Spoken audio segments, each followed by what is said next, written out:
dear students, I welcome you on Shri BL Memorial Academy School, Cairo of online classes. I hope you all are very fit and fine. This class for class 5th over subject environmental study and over chapter number 6, page number 43, and chapter name sheet becomes a plant. एक जो बीज होता है वो क्या बन जाता है, बाद में पौधा बन जाता है, प्लांट बन जाता है। ये हमारा चैप्टर कंप्लीट हो गया था। अब अपन इसके क्या करेंगे, क्वेश्चन आंसर्स करेंगे और देखेंगे कि हमने इस चैप्टर के अंदर क्या क्या रीड किया था। फर्स्ट है चैप्टर रिकॉल। आज हम क्या रीड करेंगे, चैप्टर रिकॉल। चैप्टर रिकॉल का मतलब ये होता है कि हमने इस चैप्टर के अंदर क्या क्या मेन पॉइंट्स पढ़े। तो फर्स्ट है शीड्स, जो बीज होते हैं, जर्मिनेट इन फेवरेबल कंडीशंस ओनली। जो शीड्स होते हैं, जो बीज होते हैं, जो कुछ परिस्थिति के अंदर ही अंकुरित होते हैं। सेकंड है some plants grow without seeds also. कुछ प्लांट्स ऐसे होते हैं जो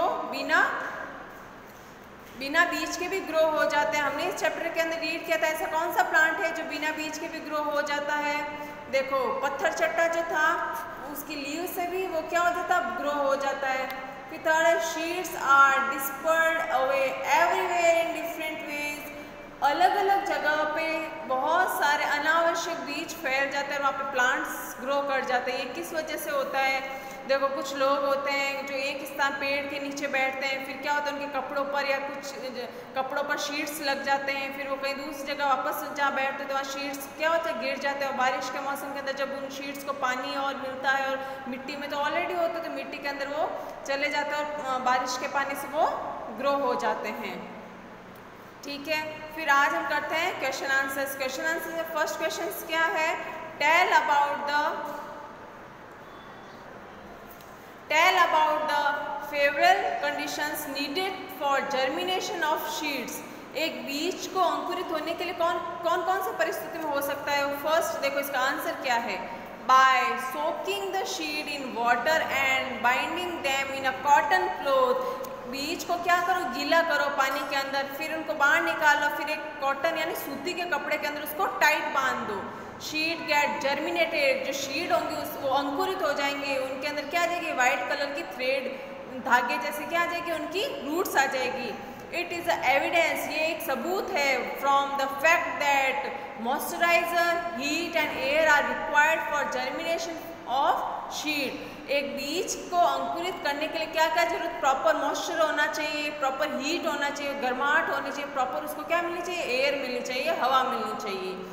ठीक है, सेकंड क्वेश्चन है, name any one plant which grows without शीड and make it's diagram.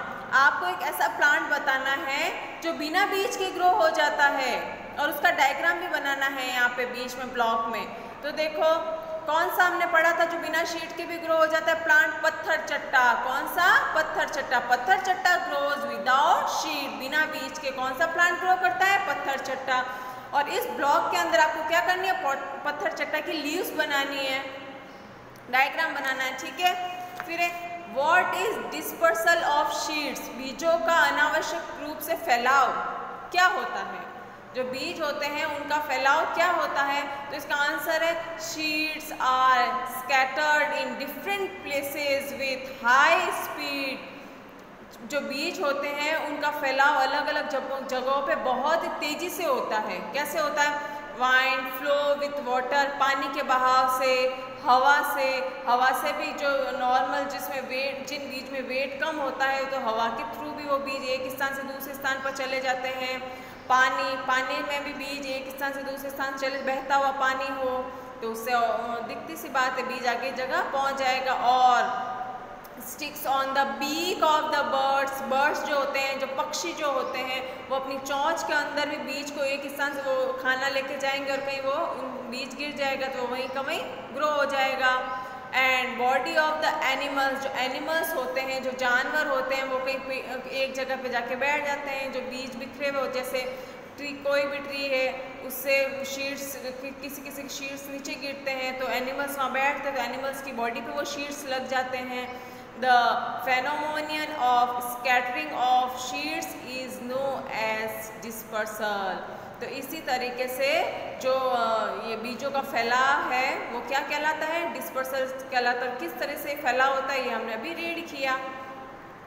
Next, how do human being dispersal शीड्स। अब ये बताओ कि इंसानों के द्वारा शीड्स का फैलाव कैसे होता है, बीजों का फैलाव कैसे होता है इंसानों से। हमने जानवरों से पढ़ा, पानी से पढ़ा, हवा से पढ़ा। अब बताओ इंसानों से बीज एक स्थान से दूसरे स्थान से कैसे जाएगा। तो इसका आंसर क्या है, When humans sit near the tree, जब एक इंसान जब पेड़ के नीचे बैठेगा, sheets from them stick to their clothes, जो बीज होंगे वो ह्यूमन के कपड़ों पे लग जाएंगे, and are carried to other place, और वो एक स्थान से दूसरे स्थान पर चले जाएंगे। Humans also carry seeds to other places and plant them in farm or park where they sprout, जहाँ कहीं भी बीज अंकुरित होते हैं, जहाँ कहीं भी बीज होते हैं तो ह्यूमन के जो कपड़े हैं उन पे लग के तो एक स्थान से दूसरे स्थान पर उन बीजों का क्या हो जाता है, फैलाव हो जाता है। फिफ्थ क्वेश्चन है, name 5 plants which came from foreign countries into India. आपको ऐसे 5 प्लांट्स का नाम बताना है जो हमारे देश में दूसरे देश से लाए गए। फॉरेन कंट्री क्या होती है, हमारी कंट्री कौन सी, इंडिया। हमारे बाहर की जो कंट्री वो क्या, फॉरेन कंट्री। तो वहाँ से कौन कौन से पौधे लाए गए, प्लांट लाए गए, हमने रीड किया।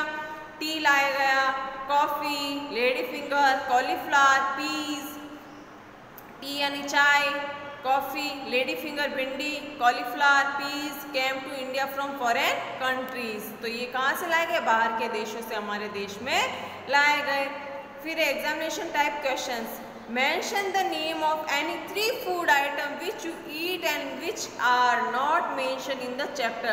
आपको ऐसे 3 फूड, ऐसे कुछ खाने की चीज़ों के नाम इसके अंदर लिखने हैं जो क्या इस चैप्टर के अंदर नहीं आए गए हैं।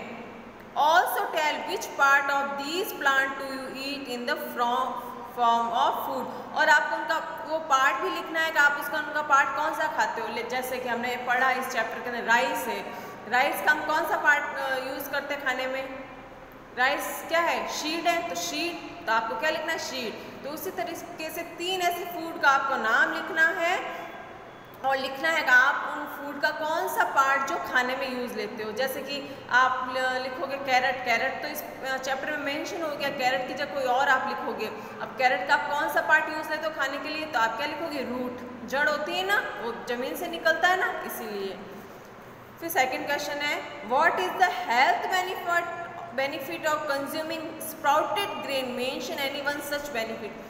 आपको कोई भी एक ऐसा लाभ लिखना है, बेनिफिट लिखना है जो अंकुरित जो ग्रेन्स होते हैं, अंकुरित जो जैसे चने होते हैं, उनको गीला करके कपड़े में बांधो, उसमें से क्या निकल जाएगा, एक स्प्राउटेड हो जाएंगे। तो उनकी जो बेनिफिट क्या है हमारे हेल्थ के लिए, क्या लाभ है, वो आपको उसके अंदर एक लिखना है, आपको खुद को करना है। थर्ड है, make a list of plants which have been brought into India from other country. अब आपको लिस्ट लिखनी है यहाँ पे कि ऐसे कौन से प्लांट्स हैं जो India from other country, India के अंदर दूसरे देश से लाए गए हैं।